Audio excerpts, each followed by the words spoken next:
The crystalline spires of the imperial palace on Zethari Prime caught the light of 3 suns, casting rainbow reflections across the ceremonial courtyard where thousands had gathered. Nobles from across the galaxy moved in elaborate processions, their jeweled robes rustling as they approached the throne to pay tribute to Emperor Velter and his dynasty. In the shadows of a marble colonnade, Princess Lirathel sat motionless in her mobility chair, watching the grand spectacle unfold. Her pale purple skin seemed almost translucent in the filtered light, and her dark curls framed a face that bore the delicate features of Zethari royalty. Unlike her siblings, who stood proudly beside their father's throne, Lirathel remained hidden from view, as she had for all 23 years of her life. The neurological condition she'd been born with was considered a curse among her people, a race known for their physical prowess and ceremonial combat. Where others could stride confidently and speak with booming voices that commanded attention, Lirathel's legs remained unresponsive, and her voice emerged as barely more than a whisper. The court physicians had long ago declared her condition incurable, a genetic anomaly that occurred perhaps once in a million births. "The human delegation approaches," whispered Counselor Thane to another noble nearby, unaware that Lirathel sat close enough to overhear. Strange creatures, these humans. So primitive, yet they've somehow earned an audience with His Imperial Majesty. Lirathel's intelligent green eyes followed the approaching figures. 3 humans walked in formation, their simple dark uniforms stark against the opulent Zethari court dress. The center figure caught her attention, tall and broad-shouldered, with kind brown eyes and graying temples that spoke of experience. Commander Aaron Vale. She recalled from the diplomatic briefings she secretly read despite being excluded from official proceedings. As the ceremony progressed, Lirathel noticed something unusual. While the other humans focused intently on the Emperor and the formal protocols, Commander Vale's gaze wandered. It swept across the assembled crowd with genuine curiosity, taking in the architecture, the customs, the faces of individual Zethari rather than treating them as a collective mass. And then, impossibly, his eyes found hers. Most beings looked through her, their gazes sliding past as if she were part of the architecture. But Aaron Vale saw her, truly saw her. Their eyes met across the vast courtyard, and for a moment that felt suspended in time. The rest of the ceremony faded into background noise. He didn't look away in embarrassment or discomfort, as others did when they accidentally noticed the broken princess. Instead, he offered a small, respectful nod that acknowledged her presence with the same dignity he might show any member of the royal family. Lirathel felt her breath catch. Heat rose in her pale cheeks as something fluttered in her chest, a sensation she couldn't quite name, but had never experienced before. The formal presentations continued, but Aaron's attention kept drifting back to her hiding place in the shadows. When the ceremony concluded and the crowds began to disperse, Lirathel expected him to leave with his delegation. Instead, she watched in amazement as he broke away from his companions and began walking purposefully in her direction. Panic and anticipation warred in her chest. No foreign dignitary had ever sought her out. No one outside her immediate caretakers ever sought her out. Her fingers gripped the arms of her chair as Aaron approached, his expression gentle but determined. "Your Highness," he said softly, stopping at a respectful distance and offering a formal bow. "I hope I'm not intruding. I'm Commander Aaron Vale, of the Earth Diplomatic Corps." Lirathel opened her mouth to respond, but only managed a barely audible whisper. You know who I am, of course," Aaron replied, as if it were the most natural thing in the world. "You're Princess Lirathel, youngest daughter of Emperor Velter. I've read about you in the cultural briefings." The simple acknowledgement of her existence, spoken with such matter-of-fact respect, sent a tremor through her entire being. In that moment, something fundamental shifted in Lirathel's world, a crack of light appearing in what had always been shadow. The next morning found Lirathel in the palace's eastern garden, a quiet sanctuary where she often retreated to watch the sunrise paint the sky in shades of amber and rose. She hadn't expected to see Commander Vale emerge from behind the flowering Kethera trees, carrying a small wooden box in his hands. "Your Highness," he said, approaching with the same respectful manner as before, "I hoped I might find you here." Your attendant mentioned you enjoy the morning gardens. Lirathel's heart raced at his presence. You looked for me? I wanted to give you something, Aaron said, settling onto the marble bench beside her mobility chair. It's nothing elaborate, just a small token from my home world. He placed the wooden box gently in her lap. It was beautifully crafted from rich mahogany, no larger than her palm, with intricate Celtic knotwork carved into its surface. A tiny brass key protruded from one side. It's a music box, Aaron explained softly.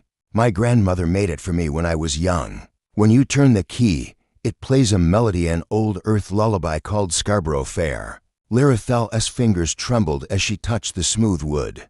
Never in her 23 years had anyone given her a personal gift, something chosen specifically for her, not out of obligation or protocol, but from genuine thoughtfulness. Her eyes filled with tears as she carefully turned the key. The delicate melody that emerged was unlike anything in Zethari music, where her people's songs were bold and ceremonial. This tune was gentle, melancholy, and achingly beautiful. Each note seemed to speak directly to her soul, acknowledging the loneliness she'd carried for so long. You saw me, she whispered, her voice stronger and clearer than it had ever been. The words carried the weight of a lifetime's isolation. You really saw me. Aaron's expression grew tender. How could I not? You were the most interesting person in that entire ceremony. While everyone else performed their roles, you were truly observing, learning, thinking.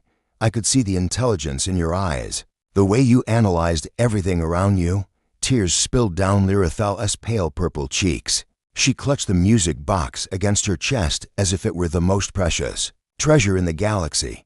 They think I'm broken, she said, her voice barely above a whisper. A flaw in the royal bloodline, something to be hidden away.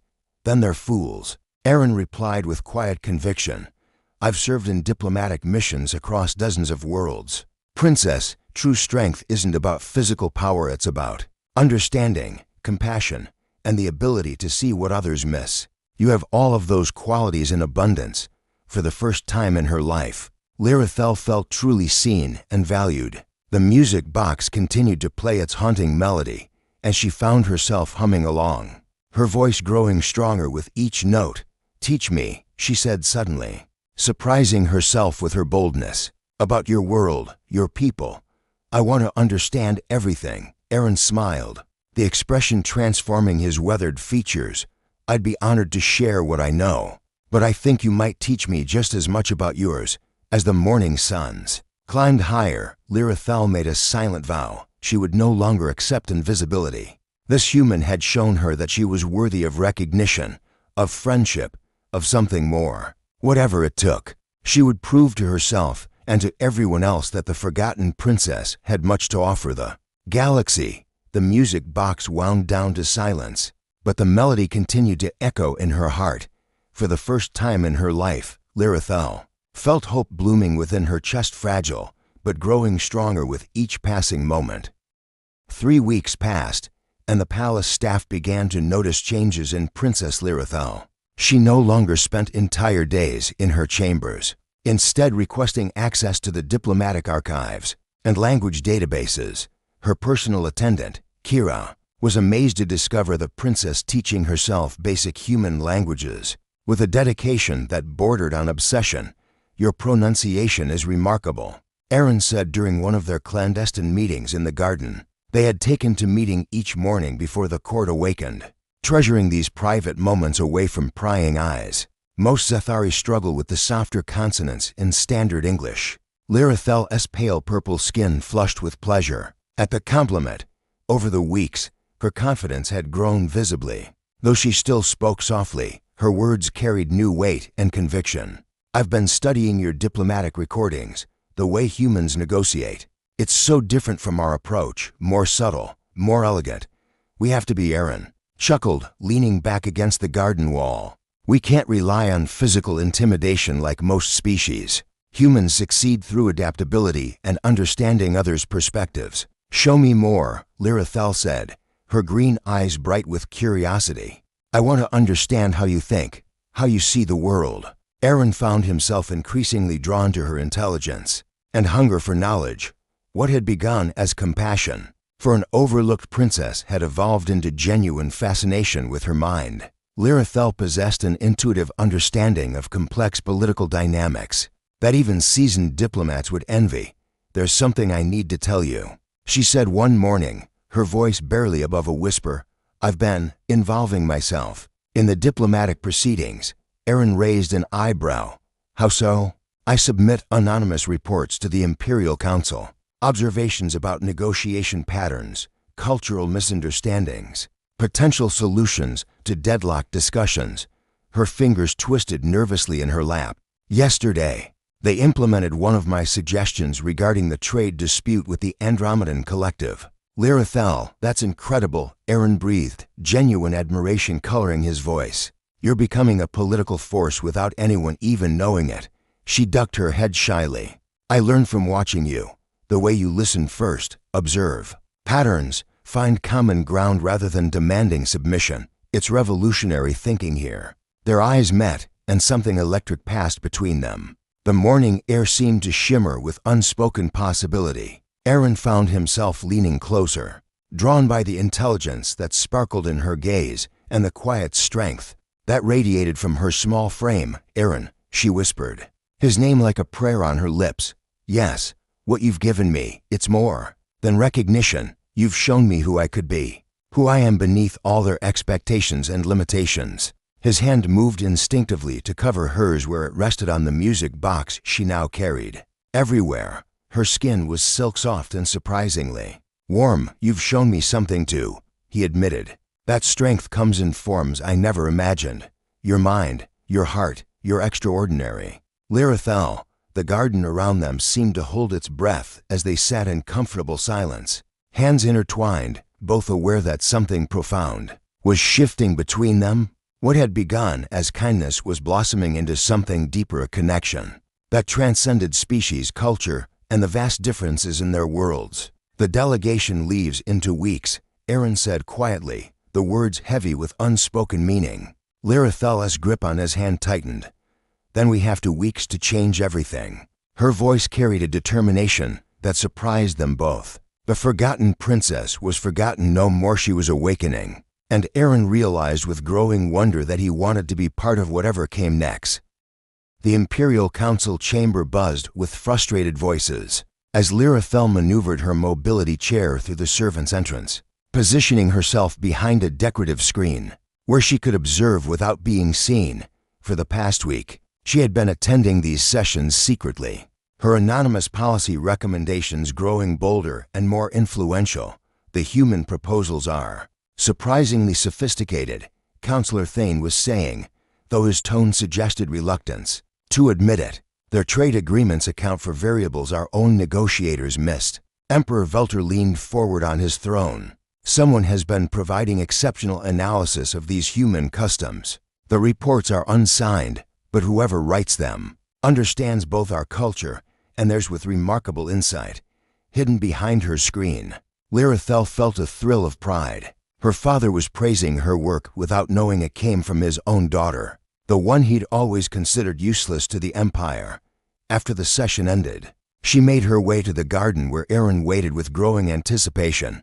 Their morning meetings had become the highlight of both their days, though the content had shifted from diplomatic discussions to something far more personal. "You're glowing," Aaron observed as she approached, his eyes warm with affection. "Another successful anonymous contribution. They're actually listening," she breathed, her excitement palpable. "Not just hearing my words, but truly considering them for the first time. I feel like I'm making a difference." Aaron rose from the bench and knelt beside her chair, taking her hands in his.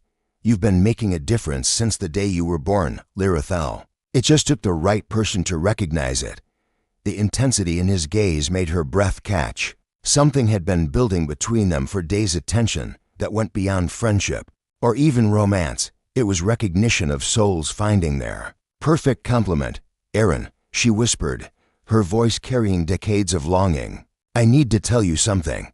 What I feel for you, it's not gratitude. It's not just affection. It's love," he finished softly, his thumb tracing gentle circles across her knuckles. "I know, because I feel it too. The confession hung between them like a bridge waiting to be crossed. Lirathel had never imagined she could inspire such feelings in anyone, let alone someone as remarkable as Aaron. Yet here he was, looking at her as if she were the most precious thing in the galaxy. "Is this wrong?" she asked, her voice trembling.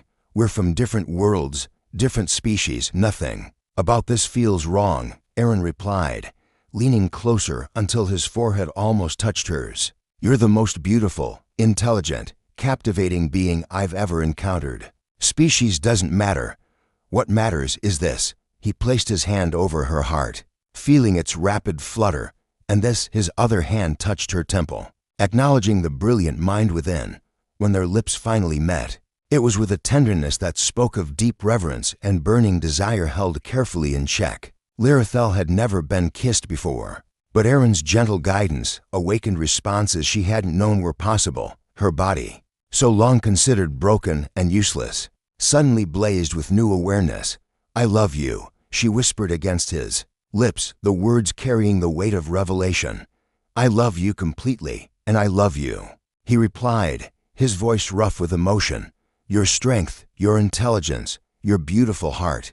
All of you, Lirathel." Their embrace deepened, hands exploring with reverent care. Aaron's touch awakened nerve endings Lirathel had never known existed, proving that her body was far from broken. It was simply waiting for the right person to unlock its secrets. When he traced the delicate curve of her neck, she arched into his touch with a soft gasp of pleasure. "Aaron," she breathed, his name a prayer and a plea. "I'm here," he murmured, pressing soft kisses along her jawline. "I'm here, and I'm not going anywhere." But even as they lost themselves in newfound love, both knew that time was running short. The human delegation would leave soon, and with it, the man who had given her everything: recognition, purpose, and a love she'd never dared dream possible. In the shadows of the garden, they held each other close, two souls from different worlds finding perfect unity in a universe that would soon try to tear them apart. The morning of the diplomatic summit's final session arrived with unusual tension in the palace. Lirathel had spent the night crafting what she hoped would be her masterpiece, a comprehensive cultural exchange proposal that could revolutionize relations between their worlds. But this time, she wouldn't submit it anonymously. She entered the council chamber openly for the first time in her life, her mobility chair gliding across the polished floor with newfound confidence. The assembled nobles gasped in surprise and confusion as she positioned herself near the speaking podium. "What is the meaning of this?" Emperor Velter demanded, his voice echoing off the crystal walls. "Lirathel, you don't belong." "With respect, Father," she interrupted, her voice carrying clearly across the chamber, a voice strengthened by weeks of love and recognition. "I belong here more than anyone realizes." Aaron watched from the diplomatic section, his heart swelling with pride and fierce protectiveness. They had planned this together the night before, lying intertwined in the secret chamber they had discovered deep in the palace gardens, a hidden sanctuary where they had finally completed their union with a passion that transcended physical limitations. "I am the author of the anonymous reports that have guided your negotiations," Lirathel announced, producing a data tablet containing her work, every cultural analysis, every breakthrough in understanding human psychology, every solution to seemingly impossible deadlocks. "They came from me." The chamber erupted in shocked murmurs. Counselor Thane's face went pale as he realized the broken princess had been outsmarting him for weeks. "Impossible," the emperor breathed. You can't." "I can, and I have," Lirathel replied, with quiet dignity. "But more than that, I've found something worth fighting for." Her eyes found Aaron across the room. "I've found someone who sees my true value, and through his eyes, I've learned to see it myself." Aaron rose from his seat, his dress uniform impeccable as he approached the center of the chamber. "Your Imperial Majesty, I formally request permission to court your daughter, Princess Lirathel, with the intention of marriage and the establishment of a permanent human embassy here on Zethari Prime." The gasps that followed were deafening. An alien asking to marry into the royal family was unprecedented, scandalous, and yet no one could deny the evidence of Lirathel's capabilities spread across the data screens around the chamber. She has proven herself invaluable to this empire, Aaron continued, his voice carrying the authority of a seasoned diplomat. Princess Lirathel possesses the finest political mind I've encountered in 15 years of interstellar service. To overlook her abilities would be a grave disservice to your people. Emperor Velter stared at his youngest daughter, really looked at her. For what felt like the first time, the intelligence blazing in her green eyes, the confident set of her shoulders, the quiet strength that radiated from her small frame. How had he been so blind? Lirathel, he said slowly, is this truly what you want? It's what I've always wanted, Father. She replied, her voice steady despite the magnitude of the moment. To serve our people, to use my mind for the betterment of the empire, and to do it alongside the man I love with all my heart. The silence stretched taut as the emperor processed everything. Finally, he spoke. Show me this proposal you've crafted for the next hour. Lirathel presented her vision for the future, a comprehensive plan for cultural and economic exchange that would benefit both civilizations, while respecting their unique qualities. Her analysis was brilliant, her solutions elegant, her understanding of both species profound. When she finished, the chamber was silent except for the soft hum of the data processors. Remarkable, the emperor finally whispered. Absolutely remarkable.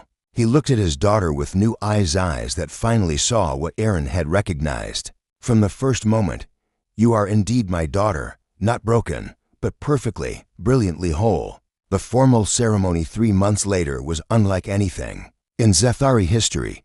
Princess Lirathel, radiant in traditional royal purple silk, exchanged vows with Commander Aaron Vale in both standard English and High Zethari. When Aaron slipped the simple gold band onto her finger next to the music box pendant she wore, always their kiss sealed not just a marriage, but an alliance between worlds.